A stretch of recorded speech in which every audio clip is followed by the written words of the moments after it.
Good evening, fellow Americans. I'd hoped when I became president I would not have to do this again. Another massacre, Uvalde, Texas, an elementary school. Beautiful, innocent, second, third, fourth graders. And how many scores of little children who witness what happened, see their friends die as if they're on a battlefield, for God's sake.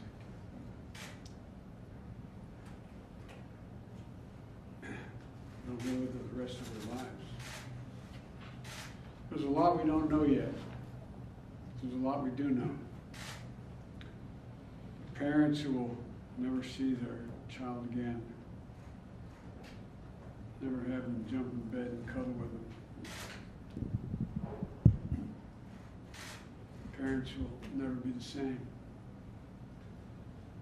To lose a child is like having a piece of your soul ripped away.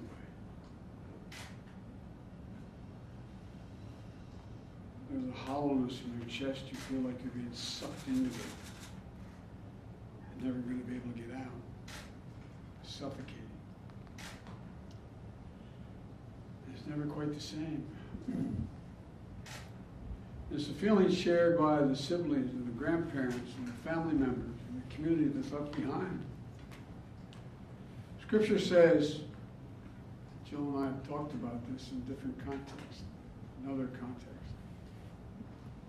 The Lord is near to the brokenhearted and saves the crushed in spirit. So many crushed spirits. So tonight, entonces esta noche le pido a esta nación, a este país, que recen por ellos para que le den a los padres la fuerza en la que ellos se sienten en este momento. Como nación tenemos que preguntarnos cuándo, en nombre de Dios, vamos a ponernos de pie antes del lobby de las armas. ¿Cuándo, en nombre de Dios, haré? It's been 3,448 days, 10 years since I stood up at a high school, Connecticut, a grade school in Connecticut, where another gunman massacred 26 people, including 20 first graders at Sandy Hook Elementary School. Since then, there have been over 900 incidents of gunfires reported on school grounds. Marjorie Stoneman Douglas High School in Parkland, Florida. Santa Fe High School in Texas. Oxford High School in Michigan. The list goes on, and the list grows when it includes mass shootings at places like movie theaters, houses of worship. As we saw just 10 days ago, the grocery store in Buffalo, New York. I am sick and tired of it. We have to act. And don't tell me we can't have an impact on this carnage. I spent my career as a senator and a vice president working to pass common sense gun laws. We can and won't prevent every tragedy, but we know they work and have positive impact. When we passed the assault weapons ban, mass shootings went down. When the law expired, mass shootings tripled.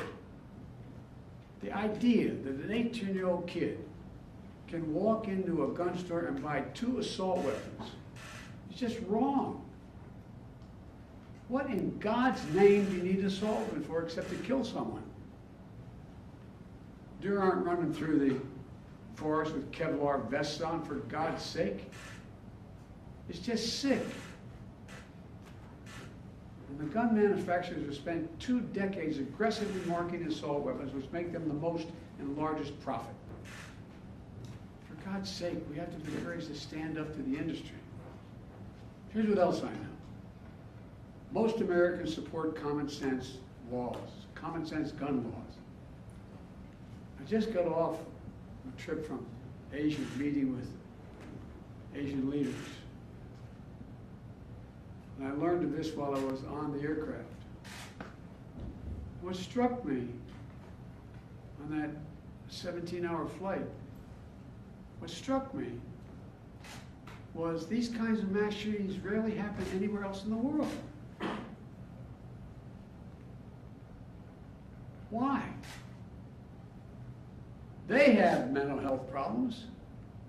They have domestic disputes in other countries.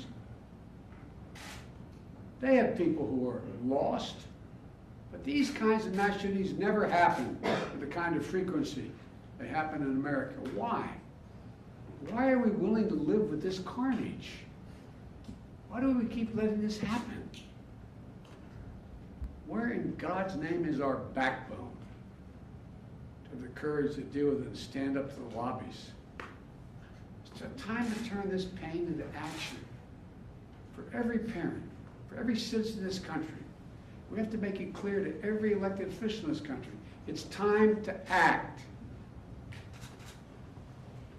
It's time for those who obstruct or delay or block the common sense gun laws. We need to let you know that we will not forget.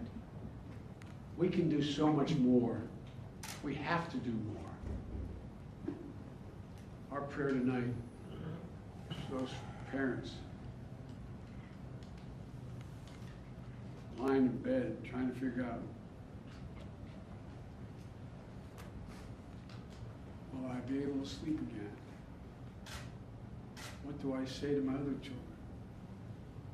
What happens tomorrow?